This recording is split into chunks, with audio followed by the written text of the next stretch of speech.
Hey guys, Zibboyeye or just Zib is fine, and today we're looking at a J-horror classic that kicked off the new millennia. Oh, and its US remake.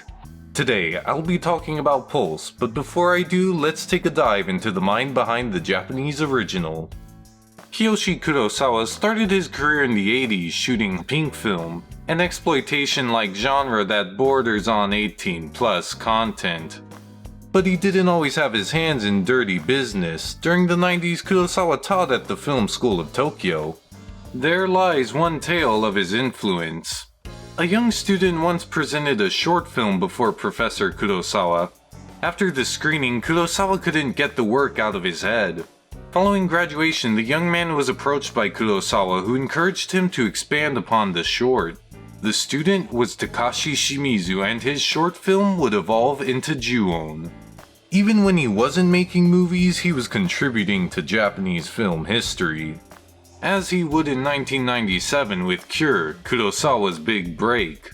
The seeds of Pulse were laid the preceding year through a film Kurosawa took a little inspiration from. 完全にリングの真似ですね。リングはテレビから出てきたんで、似たようでちょっと違うのないかってインターネットではなんとも安易な。Although Kurosawa theorized the core premise of Pulse years before Ringu, pursuing a very different take on the usual J-horror affair. 全然そうじゃない。まるで宇宙人が侵略してくるように、全く異様なものとして幽霊たちが続々と現実の世界にやってくる。With inspiration and idea in hand, Kurosawa wrote and directed Pulse, released in 2001. Which would eventually result in the US remake, but I'll talk about that in the second half of the video. For now, let's log in and look at the original Pulse. The film centers around two protagonists. Following a coworker's suicide, a concerned Michi notices strange behavior of those around her. Michi tries to protect her friends, determined to prevent another death. Meanwhile, Ryosuke Kawashima, a computer newbie, partners with the misanthropic Harue Karasawa in order to get to the bottom of a mysterious website. The source of both occurrences being the result of spirits encroaching into our world. The two heroes must save those they love or die alone. Pulse's horror is very distinct. Kurosawa wanted to flip the Japanese ghost movie on its head. Gone is the long black hair and white dresses of your typical Yurei and Onryo. The spirits in Pulse look like average people. Subverting this traditional design, Pulse's ghosts feel refreshing and authentic. Another aspect of the genre that concerned Kurosawa was death. 大抵死んだらどうなるかわかんないから、幽霊が出てくると、あ、死んだらこうなるんだっていう見本が目の前にあるわけですから、よく考えると全然怖くない。なんだっていう。Once you see a spirit, you have a general idea of the afterlife. Thus, it is difficult for ghost movies to maintain the fear of death's unknown. However, the consequence in Pulse is not passing on. The spirits delete one's existence, leaving a shadow-like stain in their wake. It's a difficult concept to imagine, fading into non-existence. The spirits forfeit the ambiguity of the afterlife while their threat preserves the enigma of one's demise. The entities on their own are just as special. Every encounter has a unique visual.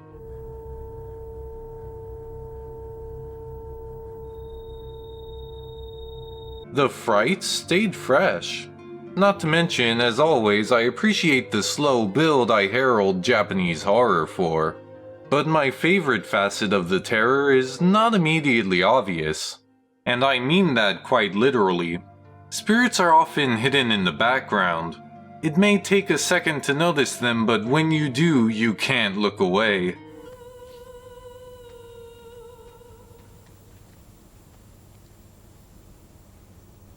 The delay it takes to notice the apparition makes scares that creep up on me. The atmosphere had a similar effect. Halfway through the movie, everyone but the main characters fade into non-existence. The normally populated environments now devoid of a soul drives home the emptiness.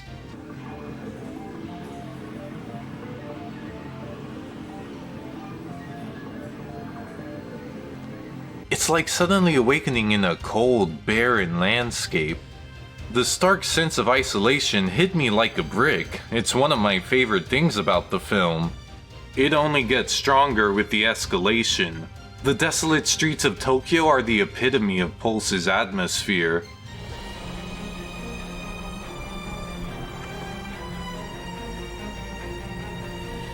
The movie builds to this grand scale.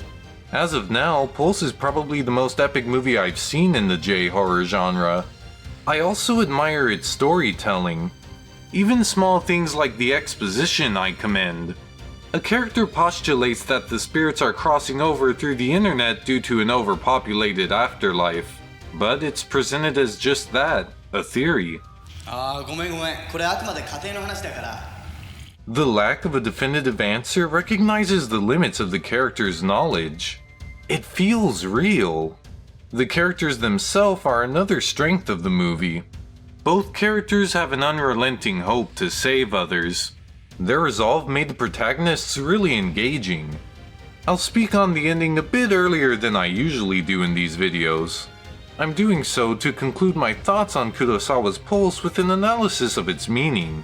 So if you want to avoid spoilers, skip to this time. If not, let's get started. By the end, Michi and Kawashima join together in an attempt to escape to sea just before another disaster.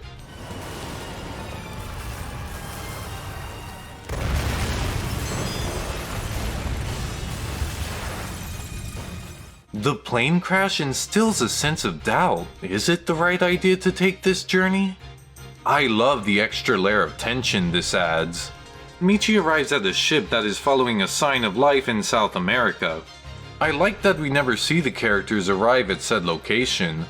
Because we never know if their journey is fruitful, there's this suspense that persists beyond the credits. Michi's self-questioning led me to cogitate. 死はいつか必ず訪れます。どうせそうなら、いっそみんなのところに戻った方が幸せだったのかもしれません。It made me ask myself, would I rather share unity in death or carry the burden of hope? Personally, I'm a bit of an optimist, so I lean towards the latter, but I love when a film facilitates a discussion like this. Kawashima perishes as Michi reflects. 今、最後の友達と一緒にいます。私は幸せでした。The basis for Michi's happiness lies in the film's theme. Pulse uses recurring visual motifs to illustrate its message. People trap the spirits behind doors sealed with red tape. In other words, red separates the living from the dead. The meaning of this red develops through the characters. Harue believes that from life to beyond, she could be eternally alone. 小さい頃からいつも考えてたの。ずっと一人だったし。でも高校の時はって気がついたの。死んでもずっと一人だったらどうする？ To Harue, there is no distinction between life and death. Kawashima disagrees. Cherishing his recent bond with Harue, Kawashima does not view life as lonely. Notice Kawashima's association with the color red. He wears a red-sleeved shirt when comforting Harue in her apartment. In that same scene, after rejecting the idea life is lonely, he sits in a red chair. The red that separates the living from the dead is the same red that represents Kawashima's ideology. That ideology being that the bonds we share with others are what makes us alive. The message becomes complete considering the context. Death is loneliness. The spirits spread this loneliness via the web. The theme suggests that the internet distances us from one another, making us no different than the dead. Pulse has something important to say, and I admire its purpose. Though I have some thoughts on its argument that I'll save for the end of the video. But for now, I have a remake to tend to, so let's see how Hollywood's Pulse came to be. In 2003, Pulse was set to be westernized by a partnership between Distant Horizon and Dimension Films, a Weinstein company. For those unfamiliar with Harvey Weinstein, the woman harassing Hollywood bigwig, well, really that says enough. Helming the project was director of Nightmare on Elm Street, Scream, and Music of the Heart, Wes Craven. Craven had finished up his script and was ready to head on set to direct Pulse, but Dimension begged for his direction on another film known as Cursed. "We know you want to do another film, we'll pay you double." And so Craven took the offer while the studio cancelled Pulse just 10 days before shooting.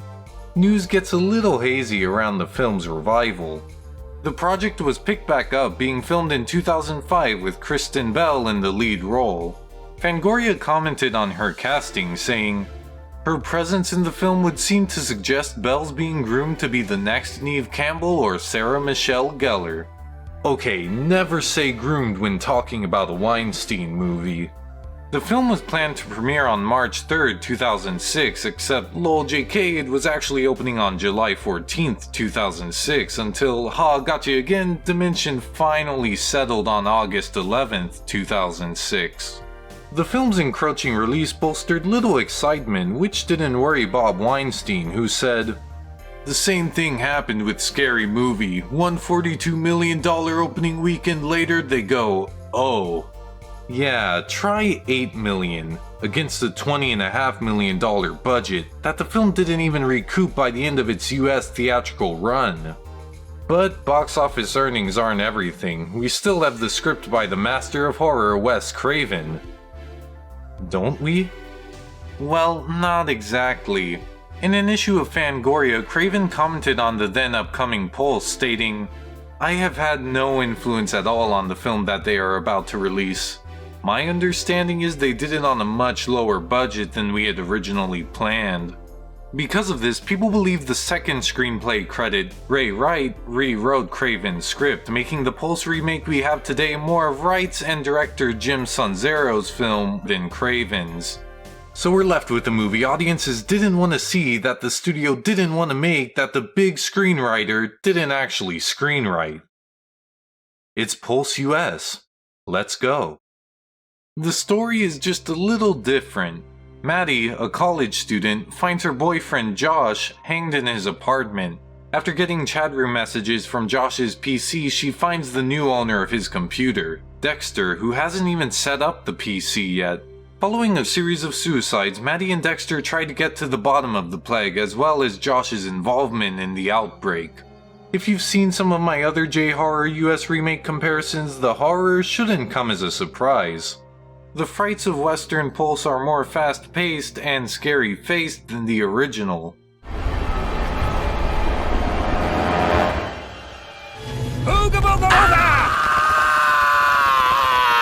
It's predictable, weak, and overall mediocre. A few of the visuals are lifted from the original. I appreciate the iconic shots the film recreates, however, the overall imagery differs. The ghosts are still spirits of those past, but this bald ghost type appears often, I assume in an attempt to reuse special effects assets. It hinders the idea that these spirits were all once individuals when one ghost is copied and pasted repeatedly. Like other US adaptations, the visuals are flashier than the original, but that's not necessarily a good thing. Like this shadow morph effect.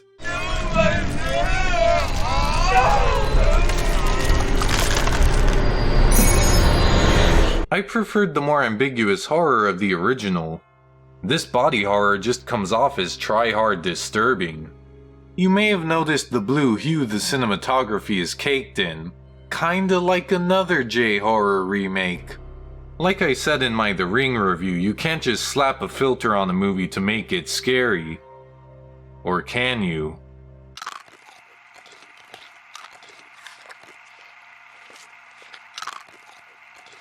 No, you can't. Color correction can be a useful tool in underscoring a mood, but that only works if your film can pull off a mood. Pulse US cannot. To give some credit, one or two shots convey the original sense of isolation, but that does not apply to most of the movie. Over the halfway mark, the protagonists sit in a chatty diner. Wow, you could hardly see a soul here. It's the end of the world. Maybe it's the booze in your coffee. Even after nearly everyone has perished, the film still crams strangers into scenes. Don't you move! Don't come any closer! Don't shoot! Put the gun down! Calvin, are you crazy? The crushing loneliness synonymous with the original is but a cheap imitation in the remake, if even that. As for the script, it gets bad in the first 10 minutes. Trigger warning, T-slur coming up. Horny co-eds, Japanese girls in bondage, or granny trannies. Okay. At least the film lets you know it's trash early on. The worst part of the script though is its inane technobabble. It was super wideband. We found frequencies that we didn't even know existed, and they came through. We have to crash the entire system. How are we supposed to crash the system? A virus configured to the specs of your system. It's clear the writer is just making this crap up off the top of his head. This leads to an issue of over-explanation. Red utility tape. Have you seen it? It must have blocked part of the spectrum that they needed for transmission so we could keep them out of a room. The symbolic significance of the red tape is diluted to this perfunctory Saturday morning cartoon drivel. The protagonist is just as unfaithful to the source material. Maddie begins similar to Michi in that she feels guilt over her inability to prevent Josh's death. However, her subsequent actions branch off drastically. Maddie gets a concerning call from her friend Stone. I haven't signed on. I just been kinda down, you know. She even remarks it reminds her of Josh. And I got the same feeling as when I was at Josh's. Remembering her feeling of powerlessness and her lover's suicide, Maddie never checks up on Stone, leaving him to wallow in his own misery. Even in the midst of the epidemic, she barely interacts with her best friend Izzy until it's too late.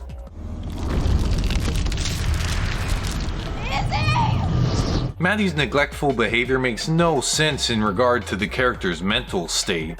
Not only that, but these deaths lack impact because Maddie hardly attempted to prevent them.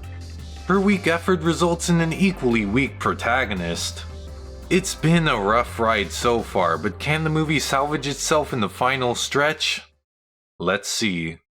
Maddie and Dexter search for Josh's last contact, a man named Ziegler, from whom most of the aforementioned over-exposition is sourced. It was a telecom project! Where is it? It's in the basement, in the computer lab. I miss the flexible exposition of the original film. It's so Hollywood to present this character who has all the answers. And really, a mad scientist in an underground lab did it? How cliché can you get?